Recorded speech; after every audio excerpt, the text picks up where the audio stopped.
Sorry BA open elective GST, आदत पड़ गई ना इतने सालों से, बीकॉम बीकॉम बीकॉम, या बट आई डोंट माइंड, आप लोग भी मेरे ही हो. So let us go with input tax credit restriction part chapter 3 part 2. Okay, ITC. I have always said कि 1 लाख का माल अगर आपने परचेस किया उसके ऊपर 12% जीएसटी यानी कि 12,000 बनता है, और आप लोगों ने 50,000 का माल परचेस किया था उसके ऊपर 12% यानी कि 6,000 बनता है. तो जीएसटी नॉर्मल वाले को 12,000 देना है और 6,000 आप लोगों ने ऑलरेडी पे कर दिया. तो what is the payment? Only the balance 6,000. Okay, that is ITC, input tax credit. But अगर आप कंपोजिशन स्कीम में हो तो क्या ये आईटीसी आपको मिलता है? नहीं. Okay, ITC is a system allowing tax payer to reduce taxable liability on the basis of taxes paid. चालू है ना माइक? मुझे थोड़ा सा आवाज कम आ रहा था, I don't know why, but देखते हैं. Okay, however composition scheme does not allow ITC. Legal provisions, Section 10 of CGST Act, read with Rule 3, specifically bars composition taxpayer availing ITC. आपको अलाउड ही नहीं है.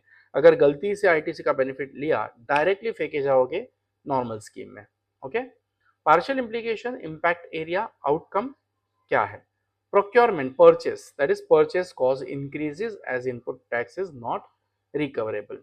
प्राइसिंग डिसीजन आपके vary करने वाले हैं. Sale price becomes cost sensitive. अगर चीज महंगी पड़ी आपको महंगा बेचना पड़ेगा, अगर चीज सस्ती पड़ी आपको सस्ता बेचना पड़ेगा, क्योंकि टैक्स का बेनिफिट तो मिल ही नहीं रहा है ना. देन कॉम्पिटिटिवनेस है क्या? सवाल ही नहीं उठता क्या यार, टैक्स तो पे करना है, क्योंकि बिजनेस टू लेन देन ही नहीं है. प्रॉफिटेबिलिटी, यस, रिड्यूस हो सकती है, बराबर, क्योंकि you are not getting any benefit of your purchases.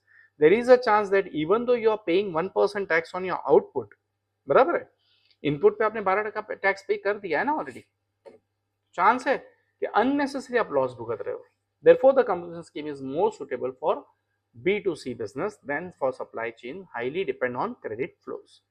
Yes, transition rules, जो नहीं करना है उसमें से कुछ भी किया तो आप सीधे सीधा फेंके जाओगे नॉर्मल रूल में या नॉर्मल जीएसटी स्कीम में. Okay, recruitment, intimation of tax authorities, form कौन सा है? GST composition scheme 2.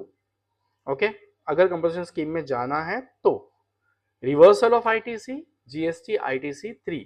Stock declaration, stock eligible for reversal must be declared. This reversal ensures that credit-based tax benefit enjoyed previously are neutralized before availing concessional tax rates. Transition out of composition scheme, यानी कि composition scheme में रहना है या निकलना है? निकलना है. 1.5 करोड़ से ऊपर बेच दो, खत्म. इनवॉइस इशू कर दो, आईटीसी ले लो, कस्टमर से टैक्स ले लो, बराबर है. बाहर के स्टेट में बेच दो तो भी बात खत्म. दारू बेचना शुरू कर दो होटल में, बराबर, खत्म. मतलब जो जो रेस्ट्रिक्शंस आपको डाले हुए कंपोजिशन स्कीम में से, उसमें से एक भी, आई रिपीट, एक भी अगर आप तोड़ते हो तो you will be thrown out of GST composition scheme and normal scheme will be applicable to you. A tax payer must exit the scheme when turnover exceeds 1.5 crore or 75 lakhs or 50 lakhs, whatever the limit is. Interstate supply is initiated. E-commerce, हाँ ये मैंने बोला नहीं, e commerce पे बेचना शुरू कर दो. इनएजिबल गुड्स, दारू तंबाकू शुरू कर दो, सस्ते नशे बेचना. एग्जिट प्रोसीजर, अब आपको निकलना पड़ेगा कंपोजिशन से नॉर्मल में. तो what you will fill? GST CMP 4. ऊपर क्या भरा था?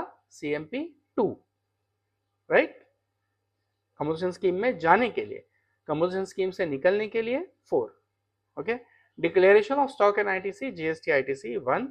Begin issuing tax invoices. जो बिल ऑफ सप्लाई आप इशू कर रहे थे अब वो कैंसल, क्या इशू करोगे? Invoices. Simple. Transition timing, allowed only at the beginning of the financial year in most cases. Mandatory exit in same month when the turnover condition, मैंने बोला था लेक्चर में, जिस दिन आप टर्नओवर लिमिट क्रॉस करते हो, जिस दिन आप दारू बेचना शुरू करते हो वेज रेस्टोरेंट में, जिस दिन आप तंबाकू बेचना शुरू, जिस दिन आप आईटीसी लेते हो, जिस दिन आप कस्टमर से टैक्स लेते हो, उस दिन से आप बाहर फेंके जाओगे. आइडियली साल के शुरुआत में ही आप अपने आप को बाहर डाल दो, चलेगा, बट कायदे से उसी दिन से. Failure to transition correctly may result in tax arrears and penalties. छोड़ेगी तो नहीं सरकार. Revision and corrections. Yes, the composition scheme does not allow retrospective entry or exit voluntarily except through legal orders. However, authorities may retrospectively cancel benefits if they find क्या misrepresentation of turnover. झोल किया है आपने तो पता चला, तो आपको शुरू से जब से झोल है तब से आज तक का टैक्स या पेनल्टीज या फाइन या जेल भुगतनी पड़ सकती है।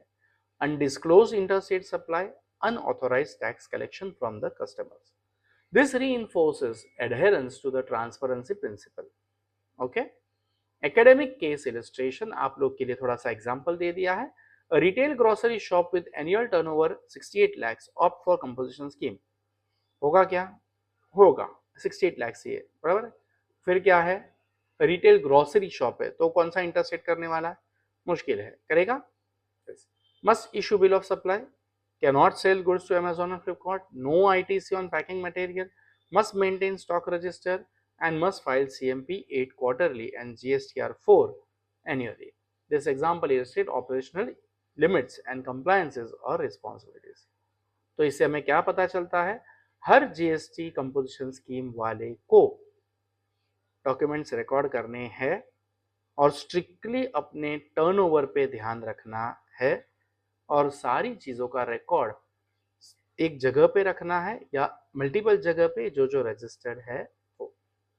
सिमिलरली आप लोग के पास यहाँ पे MCQs है, ओके, ट्रू और फॉल्स है, फिल इन द ब्लैंक्स है आंसर्स के साथ। तो आप खुद प्रैक्टिस करो, फिर आंसर चेक करो। That will help you to understand and remember the concepts that you have learned and give best output in your exams. Okay, फिर शॉर्ट आंसर्स है और ये लॉन्ग क्वेश्चंस है।